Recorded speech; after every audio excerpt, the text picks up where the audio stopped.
ഓരോ ദിനത്തിൻ്റെയും ആരംഭത്തിൽ ഒരു ദിവസം കൂടി നീട്ടിത്തന്ന ദൈവത്തിന് നാം നന്ദി പറയാറില്ലേ? അന്നൊന്നും വേണ്ടുന്ന ആഹാരം നൽകുന്ന ദൈവത്തിന് നാം നന്ദി പറയാറില്ലേ? മുതിർന്നവർ തങ്ങളുടെ മക്കൾക്കും ഈ പാഠം പകർന്നു നൽകാറുണ്ട്. എന്നാൽ പലപ്പോഴും അവർ ഇതൊന്നും അത്ര കാര്യമായി എടുക്കാറില്ല. അങ്ങനെയുള്ളവരെ ദൈവത്തിന് നന്ദി പറയേണ്ട പ്രാധാന്യത്തെക്കുറിച്ച് ഉദ്ബോധിപ്പിക്കുന്ന ഒരു വീഡിയോ കഴിഞ്ഞ കുറച്ച് നാളുകൾക്ക് മുൻപ് സോഷ്യൽ മീഡിയയിൽ ട്രെൻഡിംഗ് ആയിരുന്നു. 감사합니다. 잘 먹겠습니다. 예수님의 이름 모두 지켜주십니다. 아멘. 2 വയസ്സ് മാത്രം പ്രായമുള്ള ഒരു കൊച്ചു ബാലൻ ആഹാരം കഴിക്കുന്നതിന് മുൻപ് അത് തന്ന യേശുവിന് നന്ദി പറയുന്നതാണ് വീഡിയോ. കൊറിയൻ ഭാഷയിൽ ആ കൊച്ചു ബാലൻ പറഞ്ഞ വാക്കുകൾ ഇംഗ്ലീഷ് സബ്ടൈറ്റിലും നൽകിയിട്ടുണ്ട്.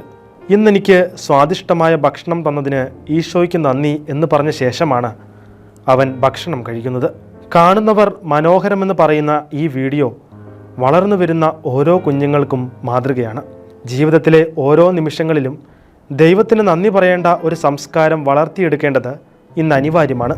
അത്തരത്തിൽ തങ്ങളുടെ മാതാപിതാക്കളിൽ നിന്നും പകർന്നു കിട്ടിയ ഈ ശൈലി തൻ്റെ മകനും പകർന്നു നൽകിയ ഈ കൊറിയൻ ബാലൻ്റെ മാതാപിതാക്കളും അഭിനന്ദനം അർഹിക്കുന്നു.